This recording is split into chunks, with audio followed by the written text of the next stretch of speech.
उपाध्यक्ष महोदय, हम लोग आज इसलिए एकत्र हुए हैं कि विशेष आवश्यकता आन पड़ी है।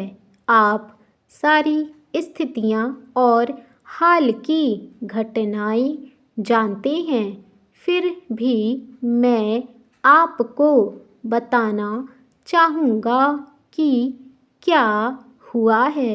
यह भारत पर चीनी हमला है और यह किसी विशेष सीमावर्ती क्षेत्र में छेड़छाड़ से बहुत अधिक है। नेफा में सितंबर अक्टूबर में और विशेषकर 20 अक्टूबर से जो कुछ हुआ है वह सीमावर्ती झड़पों से गुणवत्ता और मात्रात्मक दृष्टि से बिल्कुल अलग है। यह भारत पर हमला है। जो कुछ हुआ है उससे भारत इतिहास में वस्तुतः एक नया मोड़ आया है। हम इतिहास के चौराहे पर खड़े हैं और हमारे सामने बड़ी बड़ी ऐतिहासिक समस्याएं हैं जिन पर हमारा भविष्य निर्भर है। इसलिए हम चाहे बड़े आदमी हों या छोटे, हमें बड़े आदमियों का काम करना है, क्योंकि बड़े आदमी ही दिमाग से, दृष्टि से और पक्के इरादे से बड़ी बड़ी समस्याओं का सामना कर सकते हैं। पहली बात जो मैं जोर देकर आपसे कहना चाहूँगा वह यह है कि आज जो कुछ हुआ है उसकी असाधारण प्रवृत्ति को समझें। इसने हमारे समूचे राष्ट्रीय दृष्टिकोण और इतिहास को बदल दिया है और बदलेगी यदि हमें इसका समुचित सामना करना है, जो करने का हमारा पूरा पूरा इरादा है। तो यह हमें बड़े ढंग से सोचना होगा।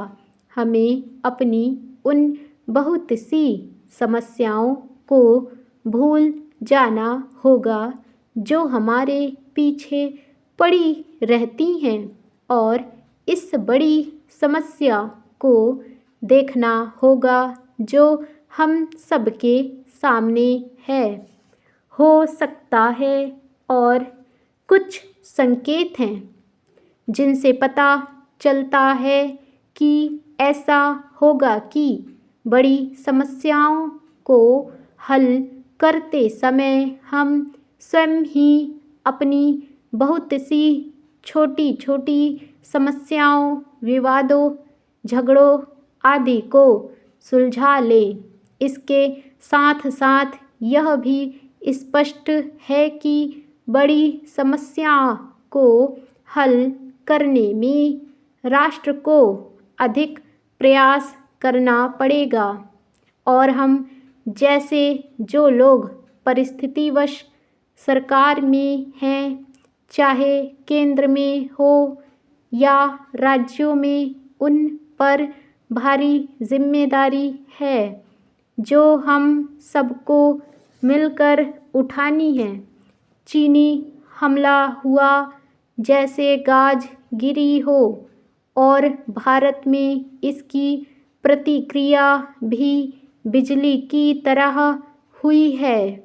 सारे देश में सब वर्गों, सब क्षेत्रों के लोगों की प्रतिक्रिया बहुत शानदार और आश्चर्यजनक हुई है। बहुत सी समस्याएं और संघर्ष जिनसे हमारे अखबार भरे रहते हैं, पुरानी बात हो गई है।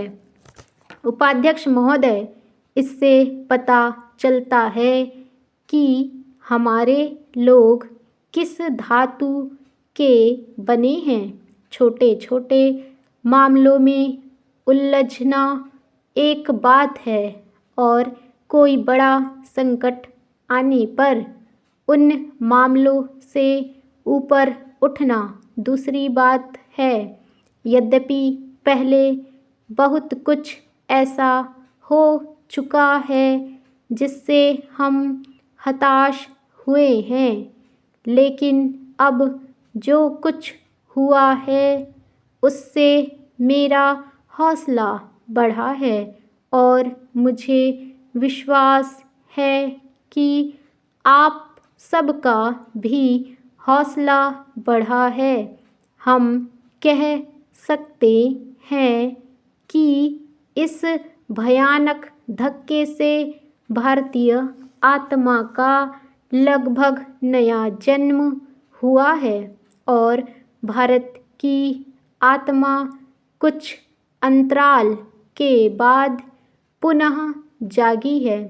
हम सब जिन्हें भारत की सेवा करने का अवसर प्राप्त हुआ है, केवल इतना ही कह सकते हैं कि हम इस जिम्मेदारी को पूरा करने योग्य बनेंगे और इसके मार्ग में किसी व्यक्तिगत या वर्गगत अथवा दूसरे विचार को बाधा नहीं बनने देंगे। संविधान के हिसाब से केंद्रीय सरकार और राज्य सरकारें हो सकती हैं, लेकिन वास्तव में हम सब एक हैं। सामान्यतः राष्ट्रीय विकास परिषद की बैठक योजना पर विचार करने के लिए होती है। हमारी योजना हमारे राष्ट्रीय जीवन से भिन्न नहीं है, यह इसका ताना बाना है। वर्तमान स्थितियों का हमारी योजना पर और उन आर्थिक तथा सामाजिक प्रक्रियाओं पर जो हो रही हैं क्या प्रभाव पड़ता है, हमें इस मामले पर विचार करना पड़ेगा। यद्यपि इस बैठक में हम ज़्यादा विस्तार से विचार नहीं करेंगे। स्पष्ट है कि पहली आवश्यकता और पहला काम वह सब कुछ करने का है जिससे इस संकट का सामना करने में सहायता मिले, अपने देश से हमलावर को खदेड़ने में सहायता मिले और कोई चीज़ इसके बाद आती है। हमें देखना है कि ऐसा करने के लिए हमारे पास कितनी शक्ति है और न केवल इस प्रयोजन के लिए बल्कि बाद में आने वाले समय के लिए भी तैयारी करनी चाहिए।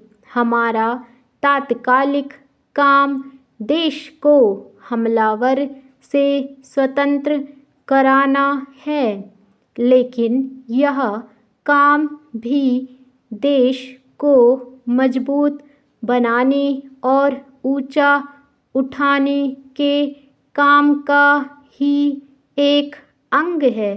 हो सकता है कि भाग्य के किसी छलावे ने जीवन की छोटी छोटी चीज़ों से हमारा ध्यान हटाने के लिए और हमारी परीक्षा लेने तथा भविष्य में बड़ी चीज़ों के लिए तैयार करने के लिए हमारी परीक्षा ली हो।